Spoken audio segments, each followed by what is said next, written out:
আজকে তো বৃষ্টির দিন বলতে ঠান্ডা ঠান্ডা দিন। আজকে আমি হাঁসের মাংস। নমস্কার দর্শক বন্ধুরা, আমাদের রান্নাঘরে সবাইকে অনেক অনেক স্বাগত। আবারও আমি চলে আসলাম রান্নাঘরে। আজকে আমি রান্না করব হাঁসের মাংস। এই দেখুন বন্ধুরা, হাঁসের মাংস আগে থেকে আমি হাঁস কেটে ভালো করে ধুয়ে নিয়েছি। এখন আমি রান্নাঘরে গিয়ে উনুনটা জ্বালিয়ে নেব। উনুন জ্বালানো হয়ে গেছে, কড়াই বসিয়ে দিচ্ছি। প্রথমে আমি আলুগুলি ভেজে নেব। দিয়ে দিচ্ছি সরষের তেল।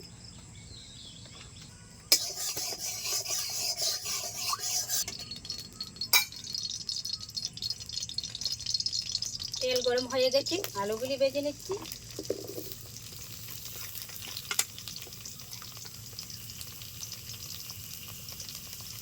দিয়ে দিচ্ছি হলুদ গুঁড়ো, আর আমি দিয়ে দেব একটুখানি লবণ।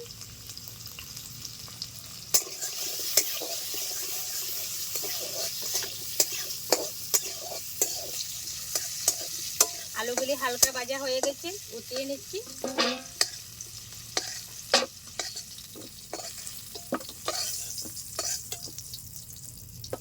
আমি চর্বিগুলি, হাঁসের চর্বি, এই দেখুন বন্ধু,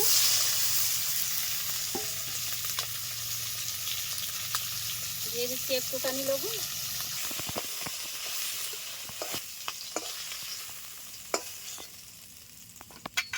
দিয়ে দিচ্ছি সরষের তেল।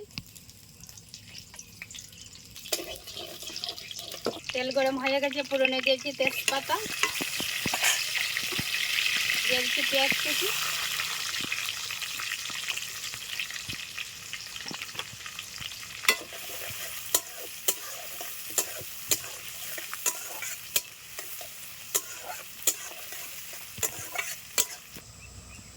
পেঁয়াজটা ভাজা ভাজা হয়ে আসছে। এখন আমি দিয়ে দিচ্ছি বাটা মশলা, আদা রসুন কাঁচা লঙ্কা পেঁয়াজ কুচি একসাথে বাটা দিয়ে দিচ্ছি।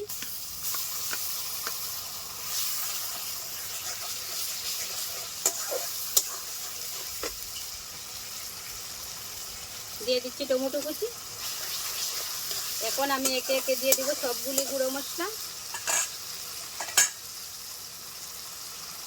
হলুদ গুঁড়ো, জিরার গুঁড়ো, ধনে গুঁড়ো, লাল লঙ্কার গুঁড়ো, আর আমি দিয়ে দিব কাশ্মীর লাল লঙ্কার গুঁড়ো, আর আমি দিয়ে দিব স্বাদ মতো লবণ। একটু জল দিয়ে মশলাটাকে আমি ভালো করে কষিয়ে নেব।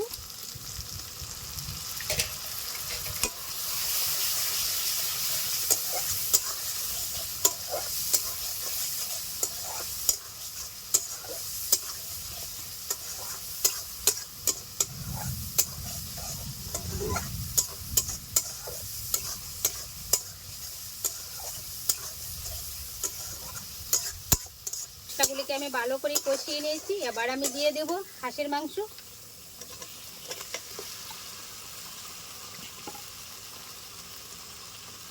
দিয়ে দিচ্ছি রসুন কুচি, পেঁয়াজ কুচি, কাঁচা লঙ্কা চিরা,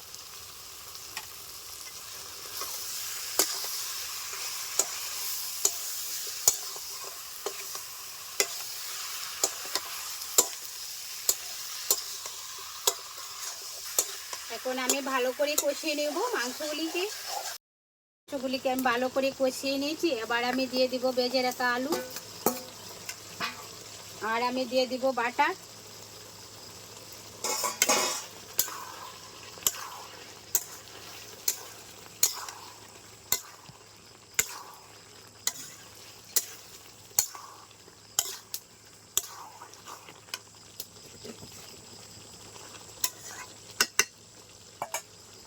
দিয়ে দিচ্ছি জল।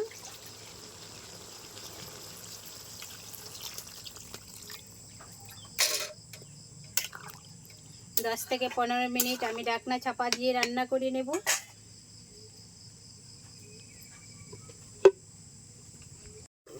10 থেকে 15 মিনিট পর ফিরে এলাম। ঢাকনাটা উঠিয়ে দেখি মাংসগুলি হয়ে গেছে কিনা। একদম রেডি। দিয়ে দিচ্ছি গরম মশলার গুঁড়ো,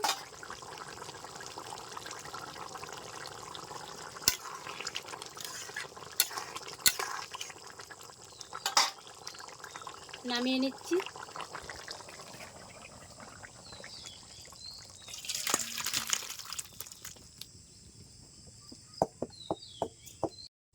বন্ধুরা, আজকে তো বৃষ্টির দিন বলতে ঠান্ডা ঠান্ডা দিন। আজকে আমি হাঁসের মাংস রান্না করলাম।